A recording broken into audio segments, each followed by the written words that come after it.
As I told you, the transformation of spermatids to sperms is called spermiogenesis. In this process, there is no cell division, no mitosis, no meiosis.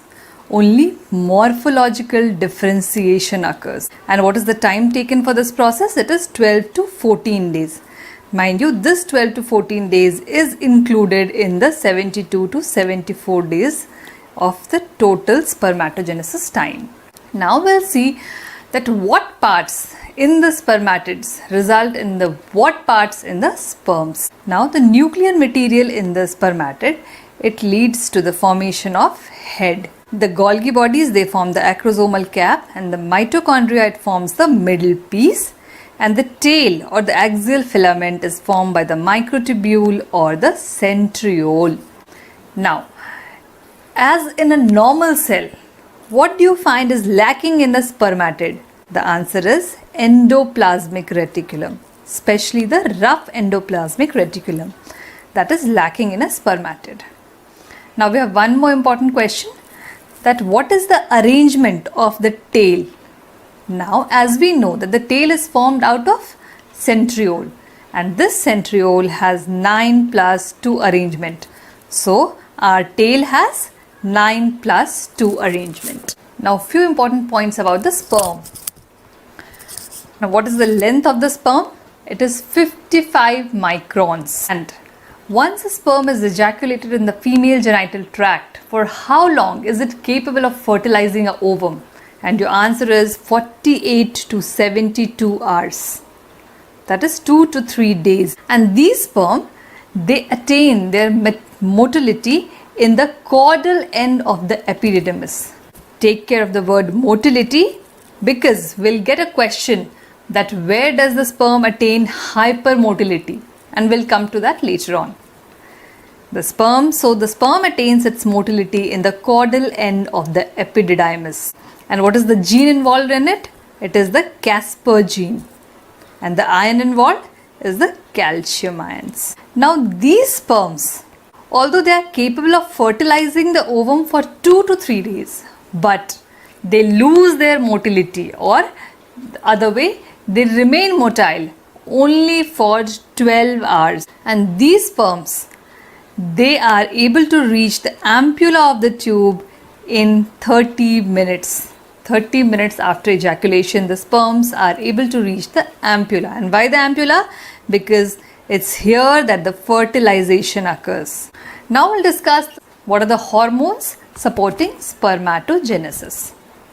Now, as in our body, trigger for all the hormonal mechanism starts from the hypothalamus. So it's the same here also.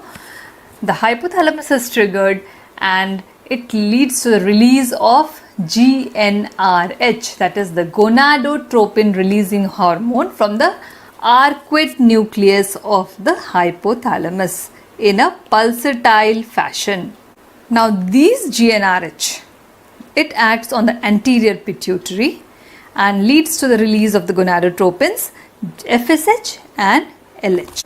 Now what is the end organ for these gonadotropins? It is the testis. So this FSH, it has its receptor on the Sertoli cells, and so it acts on the Sertoli cells releasing inhibin B.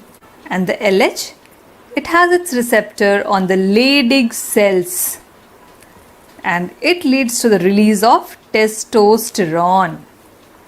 So how do you remember this? L and L. LH receptors on the Leydig cells, and the remaining, that FSH, it has its receptor on the Sertoli cells. Now this inhibin B and this testosterone, they have negative feedback action on the anterior pituitary as well as the hypothalamus, and so they inhibit the release of GnRH and LH and FSH. Now this testosterone, it is the main hormone involved in the spermatogenesis, but LH and FSH, they are the accessory hormones responsible for spermatogenesis. So if your question is the main hormone needed for spermatogenesis, your answer will be testosterone. But If you have an option in which you have testosterone, LH and FSH all, the answer will be more correct. Now few words about the pulsatility of GnRH. Now what is the transmitter involved in the pulsatility of GnRH? It is kisspeptin. And what is the receptor involved? It is KIS-IR receptor. Now few words about this testosterone. Now this testosterone secretion starts at 7 to 8 weeks of the intrauterine life. It starts at 7 to 8 weeks, continues to increase for another 7 to 8 weeks, and so it is the maximum at 15 weeks. That is in the second trimester. Then it decreases and continues at low levels till puberty, that is till the onset of spermatogenesis. Now when does the secretion of testosterone become equivalent to that of an adult male? It is at 17 years of age. And what is this value? It is 5 to 7 milligram per day. Now out of this 5 to 7 milligram, only 0.5 to 3% is the free testosterone, and the rest, it is bound to the sex binding hormone globulin and albumin. Now, how does the secretion of testosterone start in the intrauterine life? It is because the first stimulus for the Leydig cells to release testosterone is not LH. And what is that? It is HCG, human chorionic gonadotrophin. This forms one more important question. That what is the first stimulus for the Leydig cells to release testosterone? And your answer will be HCG. Now this testosterone in males, it is converted into estradiol and dihydrotestosterone. And what are the enzymes involved in this? The testosterone is converted into estrogen by the enzyme aromatase. And where does it occur?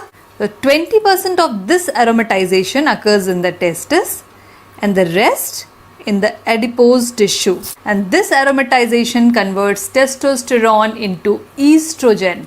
And what is the daily production of estrogen? It is 50 microgram per day. Now, why this estrogen is produced in males? It has got certain functions. What are these functions? This estrogen increases the bone mineral density. It causes the closure of the epiphysis of the long bones, helps in body fat maintenance and the sexual functions. Now we told that this testosterone is also converted into dihydrotestosterone. So what is the enzyme involved in that? It is 5-alpha reductase. This 5-alpha reductase converts testosterone into dihydrotestosterone, which is the most potent androgen. Okay? And what is the ratio of testosterone is to dihydrotestosterone? It is 10 to 15 is to 1. See, the most potent androgen, less in amount.